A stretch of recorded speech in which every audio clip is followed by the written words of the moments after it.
सेबी अब ये कहता है कि जो पैसा आपका अनयूज्ड है और ब्रोकर के अकाउंट में पड़ा हुआ है वो पैसा अब आपको वापस मिल जाएगा।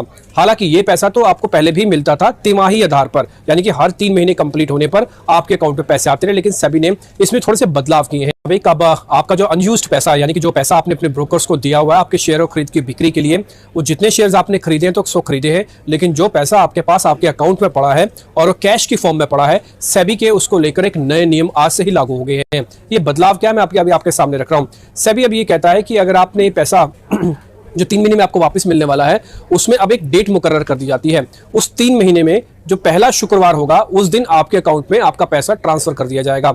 इससे पहले 3 महीने में पैसा आपको मिलता था, लेकिन वो अलग अलग तरीके से मिलता था, वो स्प्रेड हो जाता था। इसके अलावा दूसरे देशों से जब हम कंपैरिजन करते हैं तो यूएस में और कई ऐसे डेवलप्ड कंट्रीज हैं जहां पे स्टॉक मार्केट्स में ब्रोकरेज ही नहीं लेते, क्योंकि उनके पास जो क्लाइंट का अनयूज्ड पैसा होता है वो पड़ा ही रहता है और कई बार तो फॉर एवर भी रहता है, यानी कि जब तक क्लाइंट रहेगा तब तक पैसा उसका जो अनयूज्ड पैसा है वो उसी के पास रहेगा।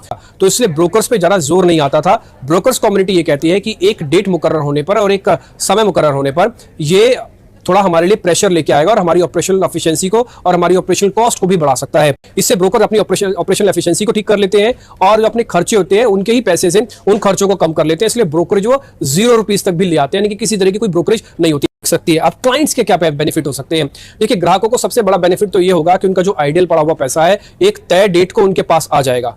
अब उनको इसके लिए वेट नहीं करनी पड़ेगी। तो एक उनको पता है कि मेरा 3 महीने बाद ये पैसा, आइडियल पैसा जो मेरे पास वापस आ जाएगा, अब मैं दूं या नहीं दूं वो मौके के ऊपर होगा। हो सकता है वो उस पैसे का कुछ और इस्तेमाल करना चाहे, लेकिन सेबी भारत में ये कहता है कि जो क्लाइंट्स का पैसा जो ट्रेडिंग के लिए डेडिकेटेड ब्रोकर्स को दिया गया है, ये क्लाइंट्स को सिर्फ ब्रोकिंग या ट्रेडिंग के लिए ही बेनिफिट हो और उसके बाद जो आइडियल पड़ा हुआ पैसा है वो वापस चला जाए। तो सेबी की जो फ्रीडम है क्लाइंट्स को लेकर या क्लाइंट के सशक्तिकरण को लेकर जो एक कदम उठाया गया, ये तो काफी बेहतर है, लेकिन हाँ, थोड़ा बहुत प्रेशर जो है ब्रोकर्स के ऊपर बढ़ सकता है, क्योंकि ये रकम छोटी नहीं है, ये 25,000 करोड़ रुपए की रकम है। एक अनुमान के मुताबिक ये पूरे इंडस्ट्री में करीब 25,000 करोड़ रुपया है जो कि इसी तरह से अनयूज्ड फॉर्म में रहता है ब्रोकर्स के पास, जिससे वो अपनी ऑपरेशनल एफिशिएंसी को या फिर अपने खर्चों को ठीक करते हैं।